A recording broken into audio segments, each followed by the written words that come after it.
pagi pemirsa, KDI TV kembali lagi di sela-sela aktivitas Anda dalam acara Latest News edisi Kamis 19 Agustus 2021.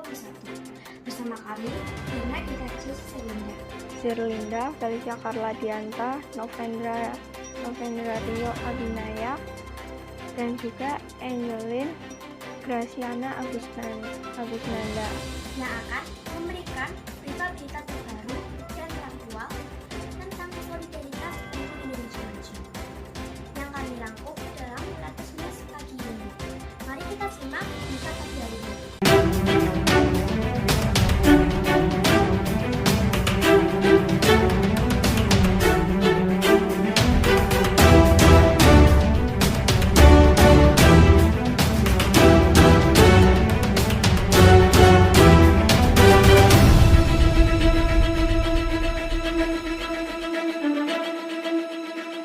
Bangsa Indonesia sedang menghadapi masa sulit. Ada gesekan kepentingan antara kelompok masyarakat, yaitu kelompok masyarakat sipil, lembaga eksekutif, dan lembaga legislatif.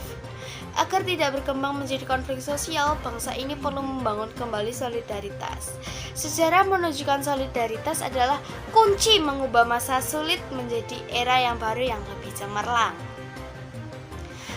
Dalam teori perubahan sosial, konflik bisa dipandang sebagai mekanisme yang menuju kondisi baru yang lebih baik. Konflik adalah anestesis yang akan melahirkan sinestesis tatanan. Namun jika telah mengakibatkan korban jiwa, konflik itu sudah melampaui batas, sebab kematian adalah kerugian alam dan sosial yang tidak bisa ditebus dengan apapun itu. Situasi itulah yang membutuhkan solidaritas sosial perlu dikembangkan untuk memperkuat solidaritas dan Bangsa Indonesia memiliki fondasi kebangsaan yang sebenarnya sangat kukuh, yaitu kesamaan nasib pada masa lalu. Namun, masa lalu adalah objek yang abstrak. Ia baru konkret jika dinarasikan. Oleh karena itu, sangat penting bagi bangsa ini untuk memiliki tokoh yang dapat menarasikan keindonesiaan dengan artikulasi yang kuat sekaligus berterima. Narasi keindonesiaan pernah mencapai titik ideal ketika Soekarno menyatukan bangsa dengan narasi nasionalisme dan Gus Dur merevitalisasinya melalui narasi pluralisme dan multikulturalisme. Pada periode pemerintahannya, Presiden Jokowi juga telah berhasil membuat narasi baru melalui narasi keadilan ekonomi, melalui pemerataan infrastruktur BBM satu harga dan distribusi dana desa. Bahkan beliau sendiri sebagai subjek sebenarnya ialah sebuah narasi. Meski demikian, narasi ternyata bersifat temporer.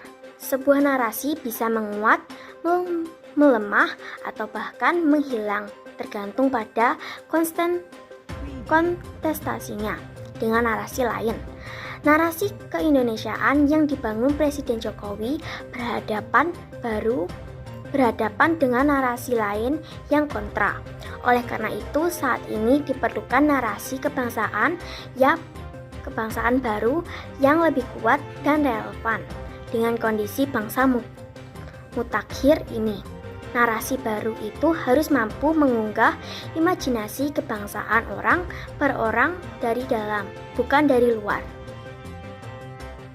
Sebuah penelitian yang dilakukan oleh United Nations Conference on Trade and Development menemukan bahwa penjualan online menyumbang hampir 1/5 dari omset retail di 7 negara industri pada tahun 2020. Pandemi COVID-19 dan pemberlakuan lockdown pada tahun lalu diyakini memiliki andil besar dalam peningkatan penjualan tersebut. Transaksi online menyumbang 19% dari keseluruhan penjualan retail pada tahun 2020. Peningkatan yang cukup baik dari tahun sebelumnya berdasarkan survei yang dilakukan di negara-negara besar.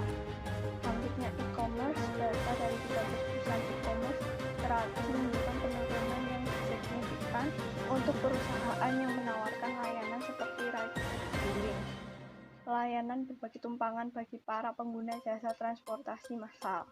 dan travel. 11 perusahaan ini berasal dari Amerika Serikat dan Cina.